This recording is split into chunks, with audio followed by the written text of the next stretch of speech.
I've said a lot of good things about the new Chevy Blazer EV, but I've never personally driven one. I don't live in America and haven't been able to get one here in Australia to test one and find out whether or not they're actually good. Consumer Reports have just revealed, though, that it was the worst car they ever drove, which is really disappointing and just blows my mind that General Motors could invest so much time, money, and effort into this vehicle, and the reviewer would make these comments, which are just, I've never read anything like this in a car review in my life. And I've read thousands and thousands of car reviews. I must be the weirdest person. I don't know why. I've just loved reading car reviews, but this is the worst, most scathing car review I have ever read.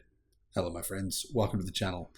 I'm Sam Evans. You're watching The Electric Viking. It's great to see you. Kelly Berry from Consumer Reports said, "I couldn't wait to get out of it." Now, another reviewer from Consumer Reports, Mike Monticello, said parts of the interior design are unsafe and crazy.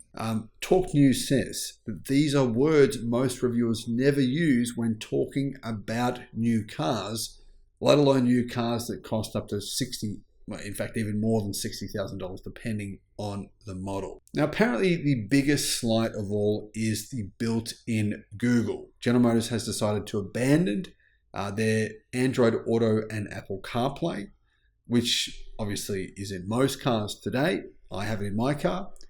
The new General Motors Google system doesn't work correctly in the Blazer EV. It has lots of problems. In fact, there's so many, I'm not even going to bother listing them here.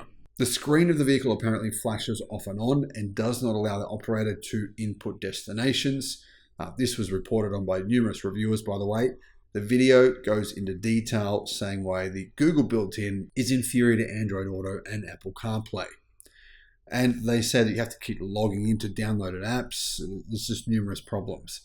I personally don't really understand why General Motors went in this direction. What is the advantage to them to having this Google GM tie-in?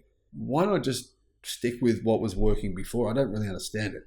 Anyway, maybe they're trying to be more like Tesla. It's possible. The problems apparently are not all just software, though. The testing staff said that the rear seatbelts were unusable and the crew at Consumer Reports had to repair them before they would work. It took them 2 team members, one of whom is a mechanic, to resolve the issues. There was also a problem with the front floor mats, says Talk Reviews, that required repair. Now, some of these things are probably pretty minor. Some of them are probably things that General Motors could fix. General Motors have recalled the Blazer EV, put a stop sale on it to try and solve some of these problems. But I don't really understand how a model can be produced, go into production, with them not testing some of this stuff.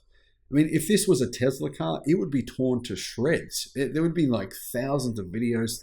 There'd be front page news. Every publication in the Western world, Tesla's EV has hundreds of problems, blah, blah, blah. And people would just bash it. They would just tear it to shreds. But anyway, the team at Consumer Reports found that the vehicle charges more slowly than many models on the market for years. They said it just charged unacceptably slowly. The team also said that the RS, as in Rally Sport model, is, well, not sporty at all. For the fact that it costs $60,000, it should actually be at least a little bit sporty. To be fair, I don't know if this is a fair I don't actually agree with this criticism at all, because there's at least 50 different models of car that say sport in the badge. I mean, Nissan just brought out their so-called Nismo Ariya EV, which has just got a bunch of wings on it. Lexus just brought out their Super Wingtastic. People are saying it's got 3 wings on it. It's slower than the standard model, which is already slow. I think the Blazer EV RS is not as much of an embarrassment as some of those other so-called RS models, or sports models anyway. So what do you guys think? I mean, we all know the Blazer's been it's received a lot of negative reviews. I'm hoping General Motors fix some of these problems, but I feel like there's just too many problems to fix. It's not like it's not like they tested the car and said, here's 3 or 4 problems. Yeah, okay, we'll fix those. There's so many. It's kind of like, well, where do they start? Thanks for watching.